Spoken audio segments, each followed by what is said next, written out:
네, 총알탄 사나이네요. 네, 조금 오래된 영화인데 혹시 총알탄 사나이 보셨나요? 저는 그 세대는 아닌 것 같습니다. 네, 오늘도 누구랑 보셨는지 여쭤보려고 했는데 안 보셨군요, 다행히. 네. 네, 어쨌든 이 영화가 무모해 보이지만 결국 국가를 위해서 큰 일을 해내는 한 인물을 그린 영화인데요. 오늘은 이렇게 좀 비슷한 무모한 도전에 성공한 쿠팡 얘기를 좀 해드리려고 합니다.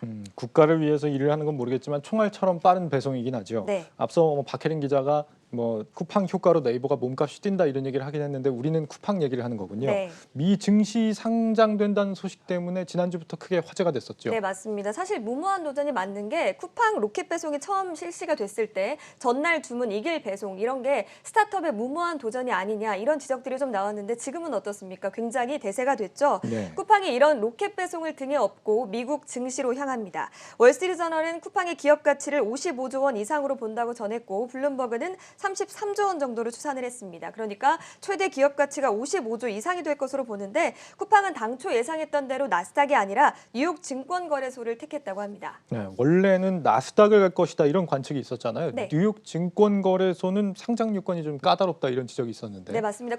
쿠팡은 그간 좀 누적 적자가 좀 심한 탓에 비교적 성장 가치를 더 많이 보는 나스닥에 갈 것이다 이런 관측들이 많았는데요. 예. 하지만 쿠팡은 지난해 코로나19 수혜로 인해서 굉장히 적자 폭을 좀 줄인 상황입니다. 무엇보다 영업활동 현금 흐름이 흑자로 좀 전환을 했는데요. 다시 말해서 영업에 필요한 현금을 어느 정도 자체 영업으로 해결할 수 있게 됐다 이런 의미로 해석이 될 수가 있겠습니다. 요건을 채울 수 있게 됐다는 점은 좀 고무적인데 네. 뉴욕 증권거래소에 상장을 하게 되면 어떤 점이 좋은 겁니까? 네, 사실 일단 세계 최대 규모인 만큼 대규모 투자금이 자금을 조달할 수가 있고 그만큼 좀 공격적인 투자와 또 사업이 가능하다 이렇게 볼 수가 있겠습니다. 네. 또 차등 의결권을 부여하는 것도 우리나라가 아닌 미국으로 가는 하나의 이유 중에 하나로 꼽히는데요. 쿠팡의 김범석 의장은 지분 1%만 가져도 의결권 29%를 행사할 수가 있습니다. 사실 이게 명백한 특혜지만 뉴욕 증시에서는 창업주가 이런 특혜를 누릴 권리가 있다 이렇게 해석하고 있습니다. 그렇군요. 네. 앞서 박혜린 기자도 언급을 하긴 했는데 이런 호재가 주가로도 반영이 됐었죠. 네, 맞습니다. 쿠팡의 물류를 전담하는 동방이 상한가를 기록했고 KTH나 KCTC 등도 가격 제한폭까지 좀 올랐는데요. KT의 자회사인 KTH의 경우는 쿠팡의 OTT에 컨텐츠를 제공하고 있고요. KCTC는 쿠팡의 물류 협력사입니다.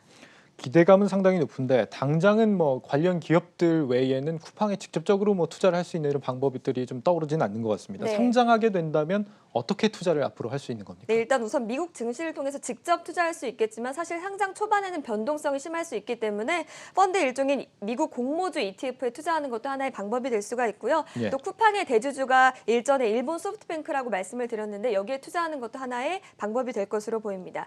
끝으로 국내에서는 ESR 캔달 스퀘어 리츠 투자를 통해서 간접적인 좀 수혜를 볼 수가 있는데요. 물류센터를 기초 자산으로 하는 이 리츠는 전체 자산의 50%를 쿠팡이 임차하고 있습니다. 네, 앞서 우리 유튜브 실시간 댓글에 보면은 노동 이슈 때문에 쿠팡이 싫다 이런 분도 계시더라고요. 네. 그래서 이런 노동 이슈 부분도 사실 좀 투자에 중요한 영향을 미치는 포인트가 아닐까 싶은 생각이 듭니다. 네.